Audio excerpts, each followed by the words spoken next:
જોશીપરાની રચના સોસાયટીની પાછળના ભાગમાં આવેલી તુલસી પાર્કમાં આંગણવાડીના બાંધકામ અતિ નબળી ગુણવત્તાની આંગણવાડી બની છે, તેની સામે રહેવાસીઓનો રોષ। જૂનાગઢ શહેરના વોર્ડ નં. 6 હેઠળ આવેલા જોશીપરા વિસ્તારની રચના સોસાયટી પાછળ આવેલ તુલસી પાર્ક સોસાયટીમાં રિઝર્વ પ્લોટ પર નિર્માણાધીન આંગણવાડીના બાંધકામને લઈને ભારે વિવાદ ઊભો થયો છે। સ્થાનિક રહીશોએ આ સમગ્ર કામમાં મોટા પાયે ભ્રષ્ટાચાર, સરકારી નાણાંના દુરુપયોગ અને અત્યંત નબળી ગુણવત્તાના બાંધકામના ગંભીર આક્ષેપો કર્યા છે। રહેવાસીઓએ સ્પષ્ટ શબ્દોમાં જણાવ્યું છે કે જો આ પ્રકારનું બેદરકારીભર્યું બાંધકામ નાના બાળકો માટે તૈયાર કરવામાં આવી રહ્યું હોય તો તે અત્યંત શરમજનક અને ચિંતાજનક બાબત છે।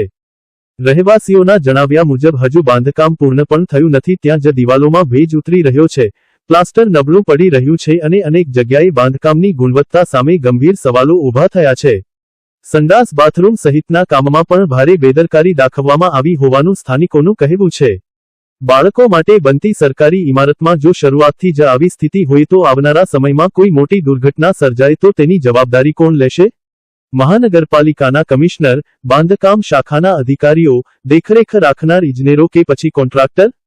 સ્થાનિકોએ વધુમાં આક્ષેપ કર્યો છે કે સમગ્ર પરિસરમાં ગંદકીના ઢગલા જોવા મળે છે, જે બાળકોના આરોગ્ય માટે ગંભીર ખતરો બની શકે છે। સ્વચ્છતા અને સુરક્ષા જેવા મૂળભૂત માપદંડોનું પણ પાલન કરવામાં આવ્યું નથી। સૌથી ગંભીર આક્ષેપ કમ્પાઉન્ડ વોલને લઈને કરવામાં આવ્યો છે। રહેવાસીઓના જણાવ્યા મુજબ દિવાલમાં જરૂરી મુજબ બીમ કોલમ આપવામાં આવ્યા નથી, ટેકનિકલ ધોરણોનું પાલન કરવામાં આવ્યું નથી અને જ્યાં જરૂરી હોય ત્યાં એક્સપાન્શન ગેપ રાખવામાં આવ્યો નથી। સ્થાનિકોએ મીડિયા સમક્ષ ગંભીર માંગણી કરતા જણાવ્યું છે કે આ બાંધકામ કરનાર એજન્સીને એક પણ રૂપિયાનું ચૂકવણું કરવામાં ન આવે, સમગ્ર કામની ઉચ્ચસ્તરીય અને સ્વતંત્ર ટેકનિકલ તપાસ કરવામાં આવે, સંબંધિત એજન્સીને તાત્કાલિક બ્લેકલિસ્ટ કરવામાં આવે તેમજ જવાબદાર અધિકારીઓ, ઇજનેરો, કોન્ટ્રાક્ટરો અને કામગીરીમાં સંકળાયેલા તમામ લોકો સામે કડકમાં કડક કાનૂની કાર્યવાહી કરવામાં આવે।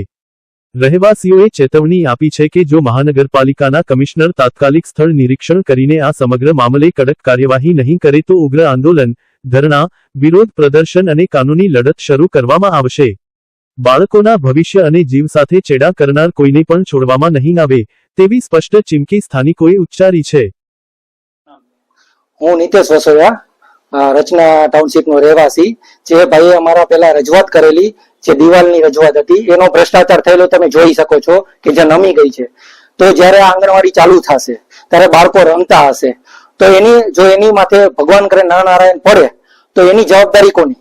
અને આ તો તમે આંગણવાડી અંદર જોશો તમને બતાવવામાં આવશે, અત્યારે એમાં એટલો કચરો છે જે અત્યારથી હજી બને છે, આમાં અત્યારે ભેજ આવી ગયો છે અને એમાં કાયદેસરનો ભ્રષ્ટાચાર છે। તો આમાં કઈ પણ થશે ત્યારે તેને એની જવાબદારી કોણ? કાલે જ દાખલો બનેલો છે કે 50 પગથિયે જે 11 વર્ષનો બાળક હતો જે એને સિંહ ખેંચી ગયું, તો આમાં તો અમારે એક જ બાળક છે, આના જે બાળકોનું થશે તો એનો જવાબદારી કોની રહેશે? આમાં એનો અમે 4 કોર્પોરેટરને જાણ કરેલી છે, જે અત્યાર સુધી કોઈ ફરક્યા નથી। રામાણી, કિશનભાઈ રામાણી જે બાંધકામ શાખાના મેઇન છે, અત્યારે કન્ટિન્યુ ફોન કરીએ છીએ તો એને એટેન્ડ કરતા નથી, તો આનો જવાબદાર વ્યક્તિ કોણ? અને અમે ટેક્સ ભરીએ છીએ તો એ અમારે પૈસા ભરીએ તો અમારે ક્યાં લાગે? આ ભ્રષ્ટાચાર તો છે જ, પણ હવે અત્યારથી જો આંગણવાડીમાં હજી શરૂઆત નથી થઈ તો આટલો ભ્રષ્ટાચાર છે તો ચાલુ થશે ત્યારે કેટલો ભ્રષ્ટાચાર રહેશે? શું માંગે? અમે એમ જ માગીએ છીએ કે અમારે જે પ્રશ્ન છે એનો સોર્ટ આઉટ થઈ જાય અને નિરાકરણ આવે અને આ જે આંગણવાડી છે એમાં જે બધું થઈ જાય, આ ભેજ છે અત્યારથી અને આ બધું જે ભ્રષ્ટાચાર થયેલો છે અને બનાવે આ દિવાલ છે બધું વ્યવસ્થિત થઈ જાય તો અમને કોઈ ઇસ્યુ નથી। ગોપાલગીરી બેંકમાંથી રચના ટાઉનશીપ, જે અમારી પાછળ આંગણવાડી બનેલી છે તેની દિવાલ બિલકુલ નબળી છે અને એને 1.5 ફૂટની અમારી પાછળ જગ્યા રાખી દીધેલી છે, તેમાં કચરો છે, ઝાડવા ઉગેલા છે। વારંવાર રજૂઆત કરી, 4 કોર્પોરેટરને રજૂઆત કરી, કોન્ટ્રાક્ટરને રજૂઆત કરી, છતાં પણ એ લોકો હજુ સુધી કોઈ પણ આવેલું નથી અને કોઈ પણ કામ હજી કરેલું નથી। જો અત્યારથી જો આંગણવાડીની આ દશા હોય તો ભવિષ્યની અંદર જયારે બાળકો અહીંયા આંગણવાડીમાં આવશે તો એનું ભવિષ્ય શું?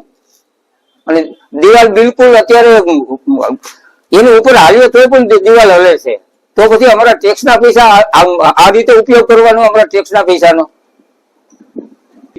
કાંઈ પણ થશે તો આની જવાબદારી કેની? તંત્રની જવાબદારી છે। રામાણીભાઈને મેં 23/6 રજૂઆત કરેલી છે, રામાણીભાઈ પણ પાછું કોઈ પણ જાતનો મને જવાબ આપેલ નથી અને રામાણીભાઈ એમ કીધું કે હું ત્યાં મજૂરો ગોતી અને તમારું કામ કરી દઈશ, પણ વરસાદ થયા પછી કોઈ પણ અમારો ફોન પર રિસીવ નથી કરતા અને કાંઈ પણ અમને કોઈ જવાબ પણ નથી આપતા। તો પછી આની જવાબદારી કેની? પ્રશાસનની જવાબદારી કે કેની જવાબદારી અમારી? કે ટેક્સ તો બધા ભરે જ છે, તો ટેક્સ ભરીએ છે તો કામ કેમ નથી કરતા અમારું? અને રામાણીભાઈ ને કોલ કરીએ તો રામાણીભાઈ કોલ રિસીવ નથી કરતા. અને આ લોકો કાલે હજી ધૂળ નાખી, આ લોકો હજી કાલે હજી માટી નાખી, તો જેસીબી અડે છે તો દિવાલ ધ્રુજે છે. તો પછી આ દિવાલ પડશે તો જવાબદારી કેની? પ્રશાસનની જવાબદારી કે કેની જવાબદારી? ખલીલપુર રોડ ઉપર રચના સોસાયટી પાછળ આવેલ તુલસી પાર્ક સોસાયટીમાં નવું બિન ખેતી થતા ત્યાં મહાનગરપાલિકાને રિઝર્વ પ્લોટ મળેલ હતા અને આ રિઝર્વ પ્લોટમાં મહાનગરપાલિકા દ્વારા આંગણવાડી બનાવવામાં આવી રહી છે. ત્યારે આ જે આંગણવાડી જે બનાવવામાં આવી રહી છે ઘણા સમયથી લાંબા સમયથી બનાવવામાં આવી રહી છે. કોન્ટ્રાક્ટરનું ઢીલું કામ છે, ખૂબ જ બેદરકારી રીતે કામ થઈ રહ્યું છે. ત્યારે આજુબાજુના લોકો પણ આની બાબતે અસંતોષ દાખવ્યો હતો. જે દિવાલ છે એનું સ્ટ્રક્ચર પણ ખૂબ જ ગંભીર રીતે નબળું હોય એવું લાગી રહ્યું છે. ત્યારે 2 દિવસ પહેલા અમને જાણ થતા એમના ટીપીએ એન્જિનિયર અને કાર્યપાલક ઇજનેર બાંધકામને આ બાબતેની જાણ કરેલી છે કે આમાં નાના નાના ભૂલકાઓ રમતા ગમે ત્યારે પડે, અકસ્માત થાય, આ સ્ટ્રક્ચર મજબૂતમાં મજબૂત બને. એટલે આના તમામ જે રિપોર્ટો છે પાયાથી માંડી અને દિવાલના સ્ટ્રક્ચર રિપોર્ટ એ આવ્યા બાદ મજબૂતી હોય તો જ, અન્યથા ફરી પાછું આંગણવાડીનું સ્ટ્રક્ચર ઉતારી અને વ્યવસ્થિત સારી ક્વોલિટીમાં કામ થાય એ બાબતે રજૂઆત કરેલી છે ને. હાલ જે આંગણવાડીનું કામ છે બંધ કરાવેલું છે અને સોમવારે શનિ રવિની રજા હોય એટલે સોમવારે જે એન્જિનિયરો છે ત્યાં આવશે અને આ આંગણવાડી બાબતે જે પણ કાર્યવાહી કરવાની કરશે. અને પાછળથી આપણે જોઈએ કે જે રહેણાંક લોકોની દિવાલ છે અને આંગણવાડી દિવાલ છે એની એ બાબતે જગ્યા પણ એવું લાગતું નથી કે ત્યાં લાંબી છોડેલી હોય અને નિયમ મુજબ બાંધકામ છે કે નહીં તે પણ ટીપી વિભાગમાં જાણ કરી અને જે પણ યોગ્ય એમાં કામગીરી કરવાની થતી કરાવશું. અને ઉપરાંત આપણે જોઈએ કે ત્યાં જે પાયો ભરવામાં આવેલો છે એમાં યોગ્ય રીતે માટી કામ થવાને ન લીધે બાજુના રહેણાંક વિસ્તારના મકાનોમાં તિરાડો પડી ગઈ છે અને ઘણી બધી એમને નુકસાની થઈ રહી છે. ભેજના પ્રશ્નો ઉભા થયા છે. એટલે જ્યારે પણ આવું સરકારી કામ થાય ત્યારે કમિશનરશ્રીને પણ વિનંતી છે કે આ બાબતે ખૂબ ઊંડી તપાસ કરે. નાના નાના ભૂલકાઓ હોય છે તો આ સ્ટ્રક્ચર મજબૂત બને અને ત્યારબાદ જ આવા કોન્ટ્રાક્ટરો છે એમને બિલ પેમેન્ટ અને ચૂકવણી કરવામાં આવે. જ્યાં સુધી ક્વોલિટીની યોગ્યતા અને ખરાઈ ન થાય ત્યાં સુધી આનું બિલ પેમેન્ટ પણ ન કરવામાં આવે.